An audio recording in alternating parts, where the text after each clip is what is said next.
Hello बच्चों, let us read the question.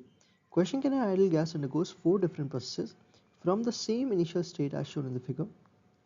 Those processes are adiabatic, isothermal, isobaric and isochoric. The curve which represents the adiabatic process among the 1, 2, 3 and 4 is. तो हमें चार curve दे रखे हैं, हमें बताना है adiabatic process कौन से कर्व रिप्रेजेंट करता है. So before solving this question, let us first understand the key concept of this question. Key concept. The key concept of this question is based on various thermodynamic processes.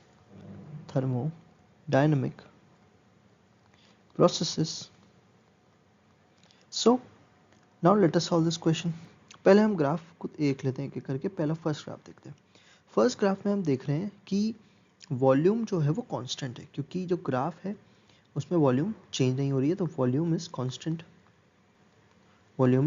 Constant. तो जब volume constant है तो जब हमारी volume constant है तो हमारा graph कौन सा होगा? ग्राफ होगा हमारा isochoric graph. Iso is same, choric is volume. तो हमारा ग्राफ नंबर 1 हो गया आइसोकोरिक, क्योंकि यहाँ पे वॉल्यूम कांस्टेंट हमें दिख रही है, लाइन सीधी है, वॉल्यूम चेंज नहीं हो रही है. अब हम देखते हैं ग्राफ नंबर 4. ग्राफ नंबर 4 भी हमें डायरेक्टली दिख रहा है कि यहाँ पे प्रेशर कांस्टेंट है. Pressure is constant. अब जब प्रेशर कांस्टेंट है तो ग्राफ कौन सा हो गया? Isobaric. Iso is same, Barik is pressure. तो आइसोबारिक ग्राफ इज हमारा फोर्थ ग्राफ, क्योंकि यहाँ पे प्रेशर कांस्टेंट है, प्रेशर चेंज नहीं हो रहा है. यहाँ पे आइसोबारिक ग्राफ हो गया. अब हम देखते हैं बाकी के दो ग्राफ. तो बाकी के जो दो ग्राफ है उनका स्लोप देखते हैं हम. दो ग्राफ है, एक सेकंड वाला है और एक हमारा थर्ड है. तो हम यहाँ से क्या देख सकते हैं, ये जो दो ग्राफ है इनमें से जो सेकंड वाला ग्राफ है उसका स्लोप ज़्यादा है और थर्ड वाले ग्राफ का स्लोप कम है. तो अब हमें बताना है कौन सा आइसोथर्मल है और कौन सा एडियाबेटिक है. तो हम आइसोथर्मल के लिए लिखते हैं पहले. तो हमें पता है आइसोथर्मल प्रोसेस है. आइसोथर्मल मतलब टेम्परेचर कांस्टेंट है. तो वी नो दैट पीवी क्या होता है? nRT. तो यहाँ से क्या हो गया? टेम्परेचर कांस्टेंट, आरटी भी कांस्टेंट होता है, यानी हम लिख सकते हैं PV is equals to constant. तो पीवी कांस्टेंट है. तो जब पीवी कांस्टेंट है तो इसका हम पार्शियल डिफरेंशिएशन कर देते हैं. तो क्या आएगा? P D V plus V D P equals to 0. तो हम इसको कैसे लिख सकते हैं? D P by D V equals to minus P by V. ये आ गई हमारी पहली इक्वेशन.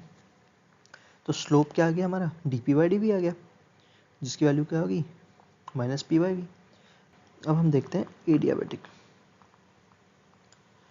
एडियाबेटिक प्रोसेस में हमें क्या पता है? हीट एक्सचेंज जो होता है वो नहीं होती. हीट एक्सचेंज बिल्कुल नहीं होती, नो हीट एक्सचेंज. और हमें पता है एडियाबेटिक प्रोसेस जो होता है उसकी इक्वेशन दी जाती है पी वी की power gamma equals to constant.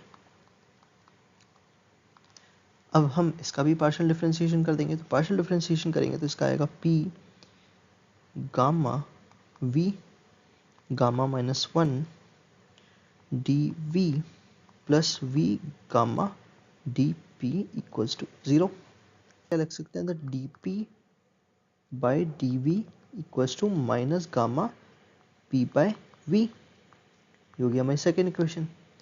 अब हम इसको कंपेयर कर लेते हैं हमारी पहली इक्वेशन के साथ जो आई थी हमारी D P by D V equals to minus P by V. ये हमारी फर्स्ट इक्वेशन. तो हम यहाँ से डायरेक्ट देख सकते हैं कि जो एडियाबेटिक प्रोसेस है सेकेंड इक्वेशन वाला, वो गामा टाइम्स है then the slope of isothermal process.